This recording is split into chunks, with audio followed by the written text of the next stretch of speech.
এখন বাজে সকাল 7টা থেকে 7:30 আর আমরা যাচ্ছি ওড়িশা ডাগারা সি বিচ। তোমরাও যাচ্ছ তো? চলো লেটস গো।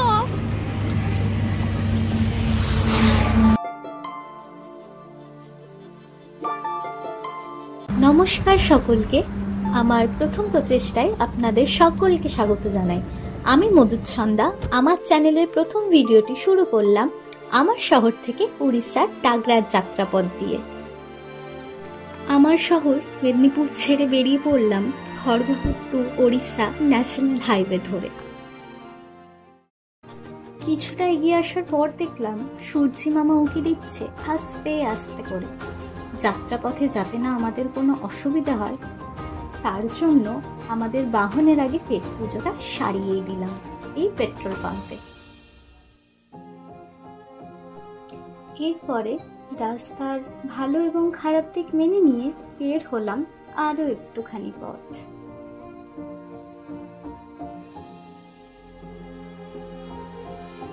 ভোরের স্নিগ্ধ রোদ, তার সাথে মৃদু রোদ, সব মিলিয়ে শীতের সকালে এক আরামদায়ক পরিবেশ।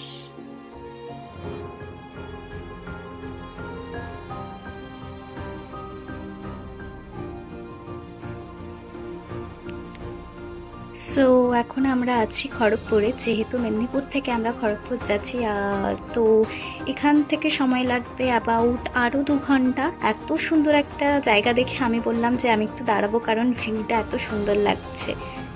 সবুজ ঘাস, এখানে সানরাইজ হচ্ছে, আর অনেক দিন পর সকাল দেখা। মানে কতদিন পর যে সকালে একটু সূর্য দেখছি তা বলার কথা নেই। সে ছোট্টবেলায় যখন স্কুল যেতাম তখন দেখতাম। তো চলো যাওয়া যাক।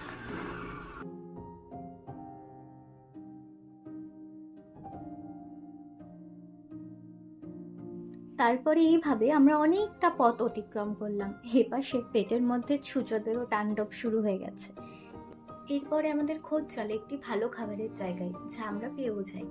তোমরা মকরমপুর ক্রস করার পর অনেকগুলো ফ্যামিলি রেস্টুরেন্ট পেয়ে যাবে, যা সকাল 8টা থেকে 9টার মধ্যে ওপেন হয়ে যায়। এখন আমরা আছি, এই জায়গাটার নাম নারায়ণগড়। তো এখানে দেখলাম একটা খুব সুন্দর মানে ফ্যামিলি রেস্টুরেন্ট, এরকম বাইরে একটু বসার সিটিং এরিয়া আছে। তো এখানে আমরা সকালবেলায় কিছুই পাইনি, পেয়েছি রুটি আর তড়কা। তো চলো খেয়ে টেস্ট করে দেখি কেমন বানিয়েছি। আমরা আবার ব্রেকফাস্ট করে এখন এটা আমরা বেলদায় আছি। এখান থেকে আরও 1 ঘন্টা 1.5 ঘন্টা, 1 ঘন্টা নয় 1.5 ঘন্টা টাইম লাগবে। তার মিডিলে আমরা যদি কোথাও একটু দাঁড়াই আরও বেশি সময় লাগবে। তো এইভাবেই যাচ্ছি।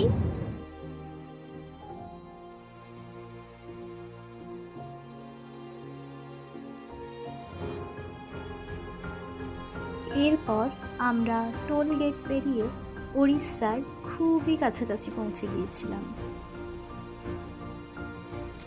মানে ওয়েস্ট বেঙ্গল পেরিয়ে আমরা উড়িষ্যার মধ্যে এন্ট্রি করে গেছি। তো এখান থেকে আর মিনিমাম 40 to 45 কিলোমিটার দেখাচ্ছে। তো যাওয়া যাক। আজকের ওয়েদারটাও খুব ভালো, মানে একদম হালকা সানরাইজ হচ্ছে, খুব একটা রোদ যে সেরকমও নেই। তো চলো। এরপরে আমরা ওড়িশার একটি ছোট্ট গ্রামের পথ ধরে এগিয়ে যেতে লাগলাম, যেখানে রাস্তাঘাটটা একটু ডিফিকাল্ট, বাট সেখানে সৌন্দর্য চারিদিকে সবুজে ভরা।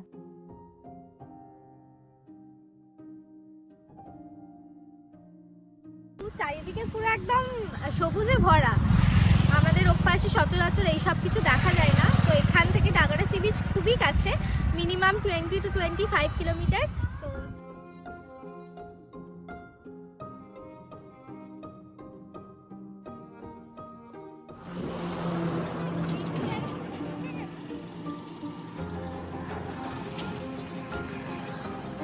তোমরা দেখতেই পাচ্ছ যে আমরা ডাগারা সি বিচের খুবই কাছে চলে এসেছি। আমার বাঁ দিকে রয়েছে সুবর্ণরেখা নদী। বিচটাই জাস্ট আমরা উঠলাম, বিচটা ক্রস করে আর 15 কিলোমিটার দূরে আছে আমাদের ডাগারা সি বিচ। চলো যাওয়া যাক।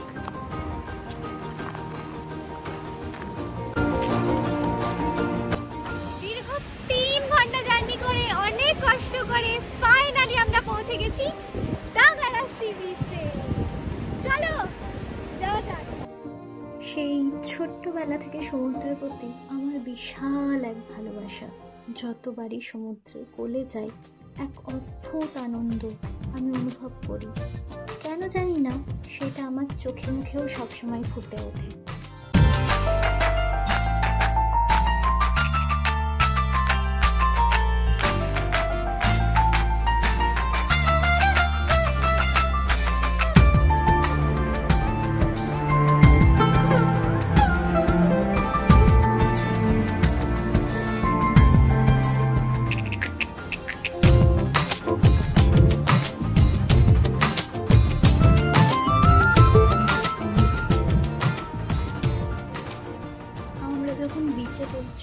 তখন সময় প্রায় 11:30 থেকে 12টা। তখন সূর্য মামা একদম মাথার ওপরে, তাই আমরা বেশিক্ষণ সমুদ্র সৈকতে কাটাতে পারিনি। আমরা বেরিয়ে আসি লাঞ্চ করে নেওয়ার জন্য। আর এই ভিডিওটা বিকেলের। সেই সময় সমুদ্র থেকে দেখলাম নতুন অন্য এক মায়াবী রূপ। এক মুহূর্তের জন্য ছেড়ে আসতে ইচ্ছে করছিল না। এরপর ঢেউগুলো এসে যখন পায়ে আছড়ে পড়ছিল, তখন আলাদাই এক অনুভূতি। রোজকার ব্যস্ততার ক্লান্তি নিমেষে যেন কোথায় একটা হারিয়ে গেল। সি বিচে গিয়ে সি ফুড খাওয়ার ইচ্ছে সবারই থাকে, আমারও ছিল, কিন্তু এবার সেটা পাইনি। বাট সি ফুড না পেলেও এখানে তোমরা অনেক রকমের জুস, স্ন্যাক্স, আইসক্রিম এটসেট্রা অনেক রকমেরই খাবার পেয়ে যাবে। সমুদ্র আছে, ঝাউ বাগান থাকবে না তাও আবার হয় নাকি? এখানেও অনেক বড় বড় ঝাউ গাছ আছে। তোমরা গিয়ে কিন্তু একদিন ঘুরে আসতেই পারো এই ডাগারা সি বিচ থেকে। অসম্ভব সুন্দর একটি জায়গা। কাল থেকে এত ঘোরাঘুরির পর সবার একটা কোয়েশ্চেন থাকবেই যে আমরা খাবো কোথায়। সত্যি কথা বলতে মার্কেট থেকে যখন তোমরা গ্রামের মধ্যে দিয়ে ডাগরা সি বিচে যাবে, কোথাও ভালো খাবার কোনো জায়গা নেই। তবে তার মিনিমাম 1-2 কিলোমিটার আগে পড়বে হোটেল লক্ষ্মীপ্রিয়া, যেখানে আমরা আজকে লাঞ্চ করেছি। তো এখানে স্টের ব্যবস্থাটাও আছে, সেটা আমরা জানি না। তোমরা একটু গুগলে গেলে এদের নাম্বার সব কিছু পেয়ে যাবে। তো এখানের খাবার কোয়ালিটিও খুব ভালো, আর তোমরা এখানে এসে থাকতেও পারো। আর এটা ডাগরা সি বিচ থেকে 2 কিলোমিটার পায়ে হাঁটা পথ। সো এখন আমাদের ট্রিপ টোটালি শেষ। তো এখন আমরা যাচ্ছি বাড়ির দিকে। এখান থেকে বাড়ি আর 19 কিলোমিটার সামথিং কিছু। তো তোমরা আমাদের সাথে থাকো, পুরো ভিডিওটা কেমন লাগলো একদম জানাবে। আর তোমরাও ঘুরে আসতে পারো ডাগারা সি বিচ থেকে, খুবই সুন্দর একটা জায়গা। আর খুব তাড়াতাড়ি দেখা হচ্ছে নতুন কোনো ভিডিওতে নতুনভাবে। Stay tuned with travel blogging. এই ছিল আমাদের ডাগারার যাত্রাপথ। বিশাল এক নিরিবিলি সমুদ্র সৈকত থেকে তোমরাও ঘুরে আসতে পারো একদিন বা একবেলার জন্য।